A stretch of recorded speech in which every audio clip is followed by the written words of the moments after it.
Hi everyone, welcome to January 22nd and the market review for today. So starting with SPX, we are on the daily chart and we saw that we had OPEX on Friday, which was Jan 19th.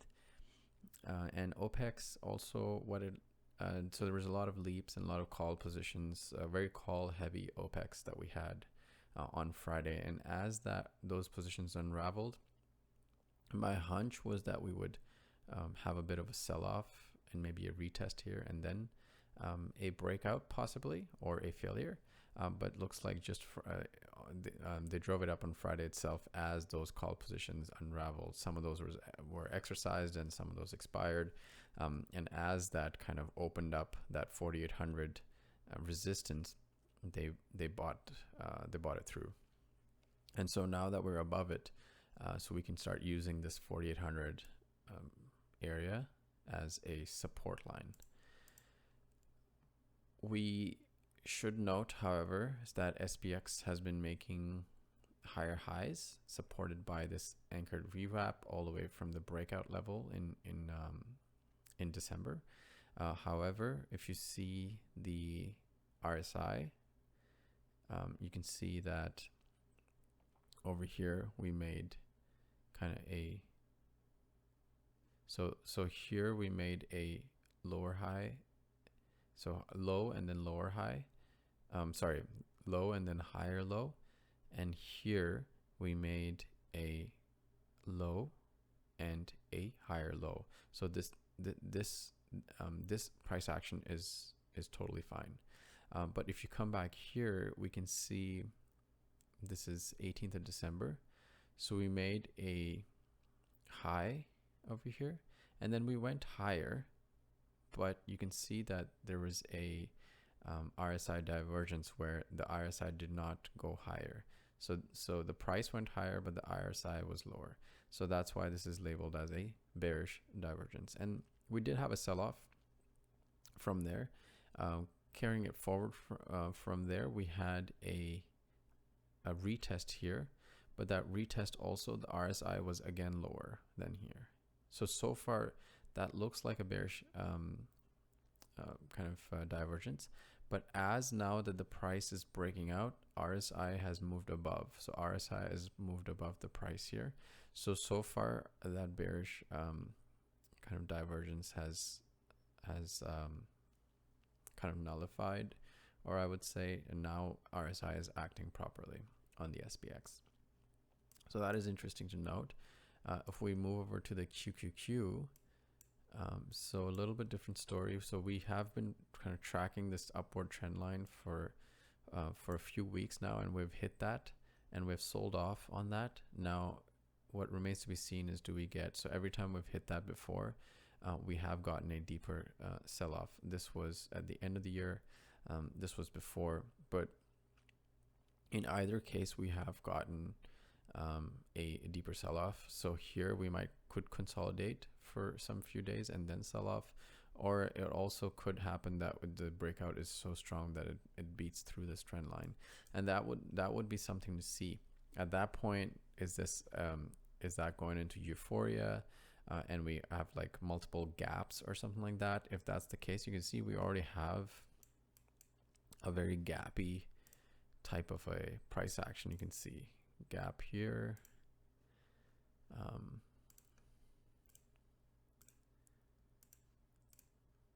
and gap down here.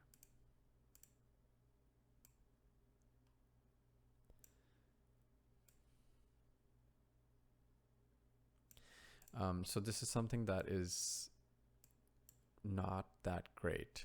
This is something that happens at the end of cycles where the movement is so gappy and euphoric.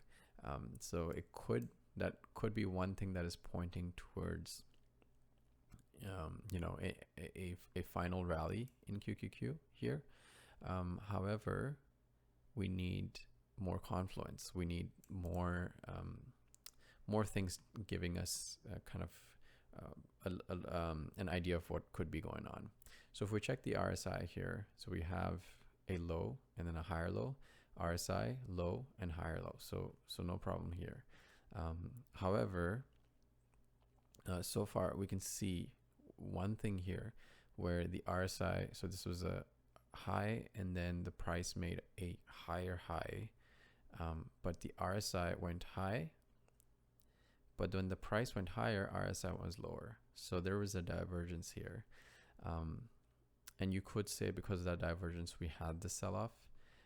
And so and over here, then we had a lower high than this, but an equal high to this one, right? So this same price we re-entered, but we were not able to take the RSI back to the up levels. And now what would be interesting to see is when we if we turn the corner here, we can see that price is much higher than this high, but RSI is the same as we had before. So if we do turn around here, that could be another sign for a divergence in RSI, also pointing to a possible kind of topping formation that is happening in the QQQ. So two things telling us pointing to a sell into strength. Actually, three things. One thing is this touch of this trend line, which has caused previous sell-offs. Second thing is this gappy type of a movement, and this happened since the turnaround in January. So this gappy type of movement also means sometimes shows exhaustion or end of moves. And the third thing is a possible RSI divergence here, which it's still developing and could point to that, some bearishness. On a bullish note, however, if we look at the weekly, we are above the 5-week, although we are a bit stretched above the 5-week. But regardless, we are above it and above all the other moving averages. And they are structured properly: 5-week, 20-week, 50-week, 200-week. So on a weekly chart, it looks pretty good from that perspective.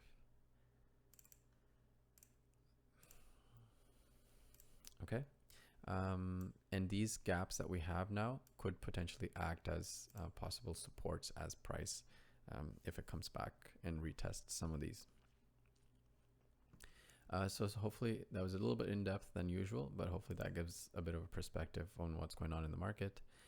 XLK had similar type of gappy type moves, and we are still, however, above this channel, so the breakout is intact in XLK. So definitely one of the stronger sectors. But if you overlay, so let's say QQQ and XLK, you can see they are pretty hand in hand. So with the QQQ showing some signs of bearishness, we can expect a similar type of a behavior from XLK as well.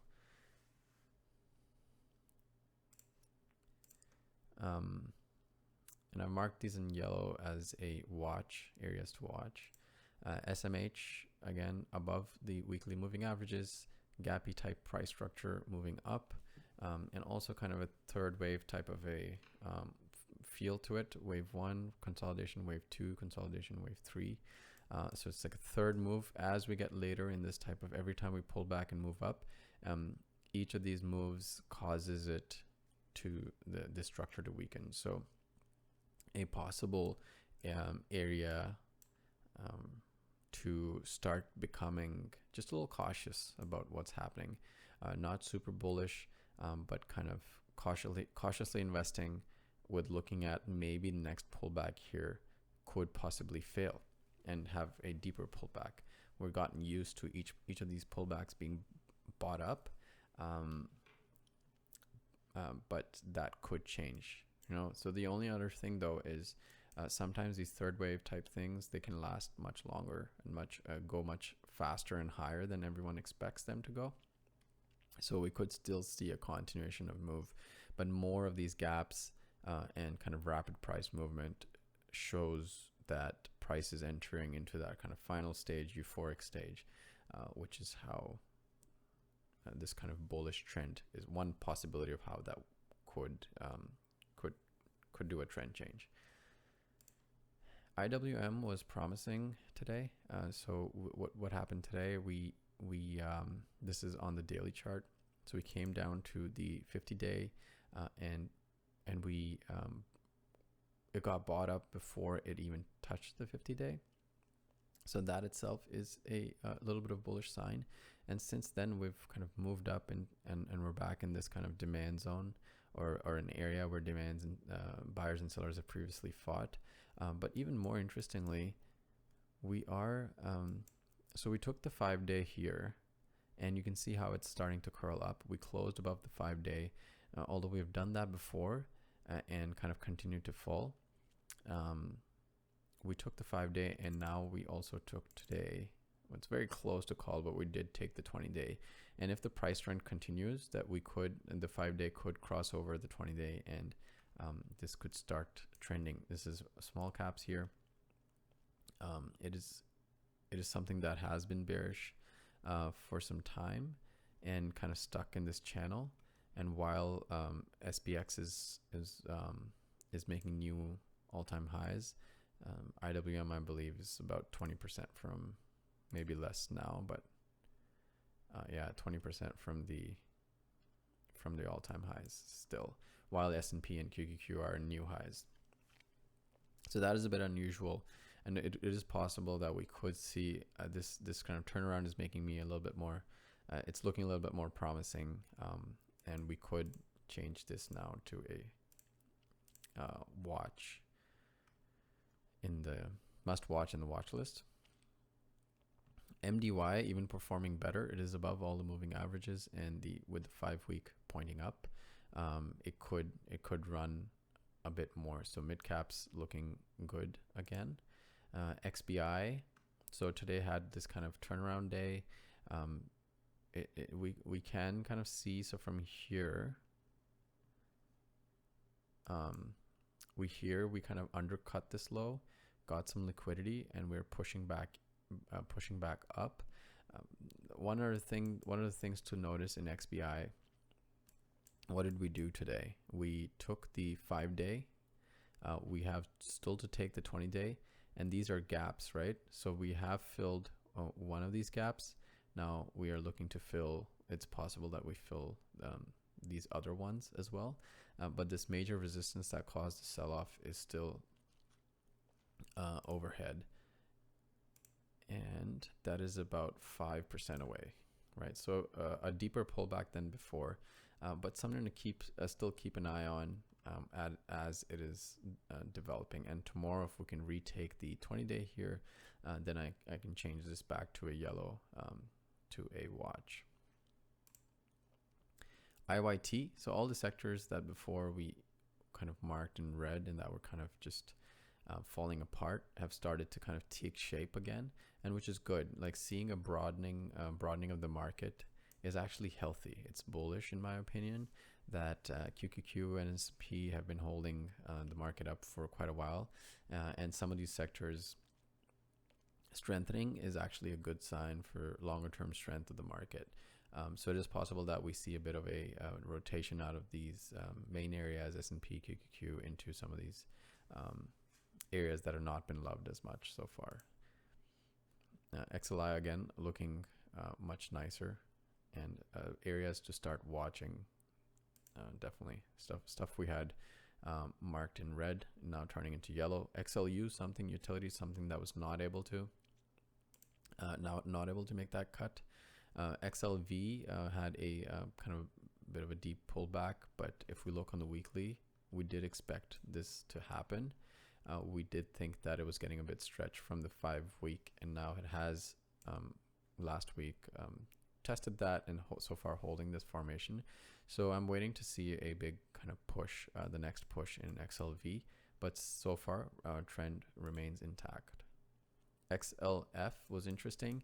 It actually got over and closed into this area, the 38 level that we had marked as resistance, and we had a kind of false breakdown, and a move up, and XLF retook this. So I mean, I marked it as yellow as that was a positive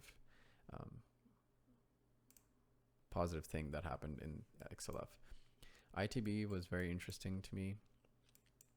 It has broken out and closed so far in this week above this previous sell areas, and it did gap up today. The only thing that is a bit concerning to me in ITB, although I was very tempted to look more into ITB type trades today, the only thing that I felt something to watch here is ITB closely follows QQQ, and with QQQ showing kind of a bearish divergence and some bearish marks, I thought to give it more time to see how the weekly develops and see if this is a fake out and push down. Just something that crossed my mind. I don't want to be too I don't care if I'm a little bit late in ITB if there's a breakout. As you can see, like breakouts last a while, so I'm willing to see how this week ends and then start looking into the ITB trades. And similar to all these other areas, my plan of action is to watch to see how the weekly candles close, and not rush into some of these trades.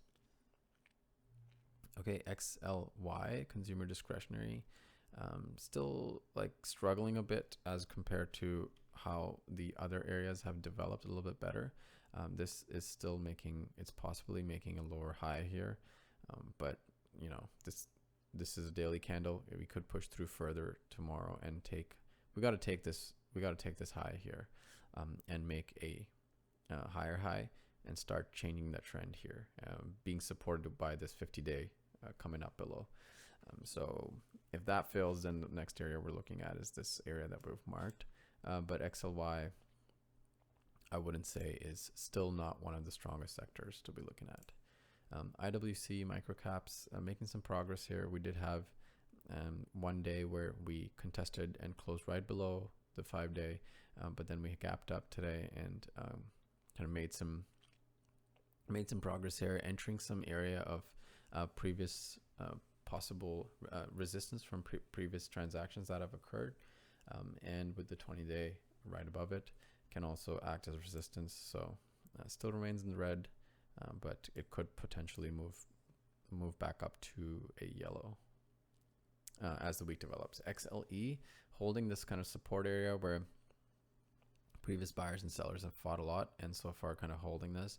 If you want to trade XLE for still trend remains down, 5-day going down here, but you could trade it day traded or something against that 79.70 level that has held so far. Excuse me. XME, metals and mining, making some progress here, kind of buying up this area that we had marked, and also coming through with a gap close here, and moving higher. Today retook that 5-day, but it's still pointing sharply down. I would like to see that curve up in 5-day to show that we won't get like a sell-off like this again in XME. So still marked in red, but on watch for a potential change. So you could see a lot more yellow on the screen, and we had a lot more red last week. So there, it kind of shows me that the market structure is broadening, which is actually a good sign, like I said.